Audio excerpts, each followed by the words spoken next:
बैठ करके कोई कविता भी गा रही है, वो भी इसका स्किल है। लेकिन जिसको जैसी जब सुविधा मिलेगी उस हिसाब से महिलाएं कहीं पर कम नहीं है। घर के काम भी करती है।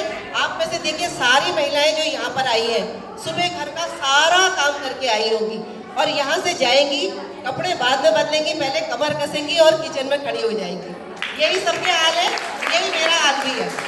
और यहाँ पर हम अपने को कैसे कम मान सकते हैं?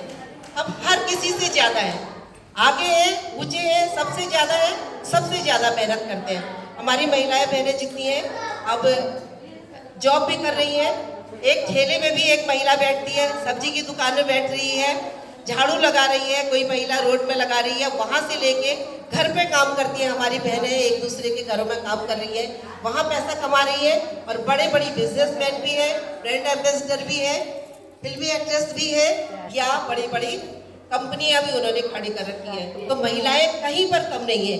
लेकिन पुरुष, अच्छा देखिए, पुरुष को बनाने वाली भी महिलाएं हैं, उसको संवारने वाली भी महिलाएं हैं। लेकिन महिलाओं को कितना कम करके आंका गया कि उनको कोशिश की गई कि इसको कम का एहसास दिलाया जाए कि ये कहीं पर कम, कहीं पर उठ नहीं सकती। कई जगह, सब जगह नहीं है, अधिकतर है ऐसा। लेकिन अब ये सब दूरी कम हो चुकी है, बहुत कम हो चुकी है। ये सब भेदभाव बहुत कम हो चुका है।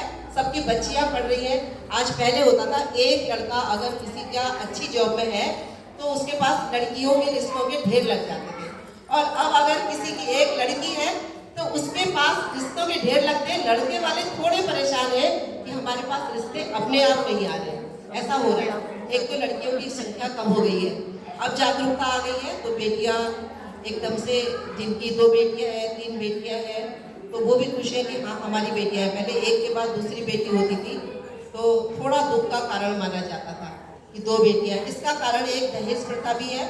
अब जो बच्चे पढ़ रहे हैं, बच्चियां पढ़ रही हैं, खुद से जॉब कर रही हैं, तो ये समस्या भी धीरे धीरे खत्म हो चुकी है।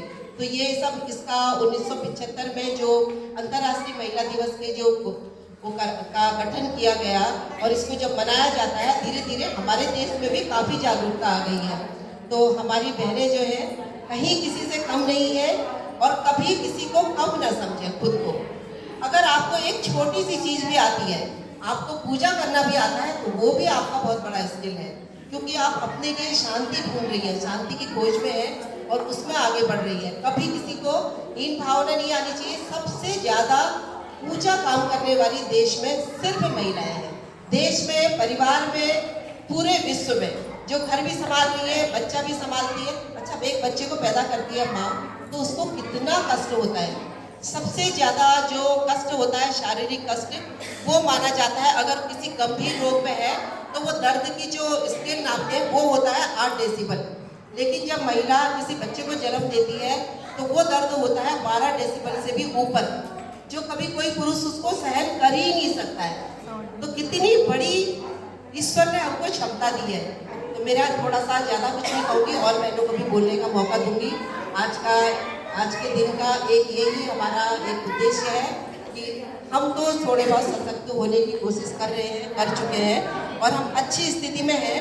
तो हम अपने आसपास के लोगों को जो थोड़े दबे कुचले हैं, जिनको थोड़ा कम सुविधाएं मिली है या किसी भी कारण से वो थोड़े कम है हमसे या किसी समस्या में घिरे हैं, तो उन महिलाओं को हमें उठाने की कोशिश करनी चाहिए। और मेरे ख्याल से यहाँ पर जितनी बहनें हैं सभी सक्षम हैं, समर्थ हैं और बहुत ज़्यादा ऊर्जावान हैं। इसलिए आप सभी को अंतर्राष्ट्रीय महिला दिवस की बहुत बहुत शुभकामनाएं और प्रणाम। सबको प्रणाम। ओम। ओम। Thank you. सही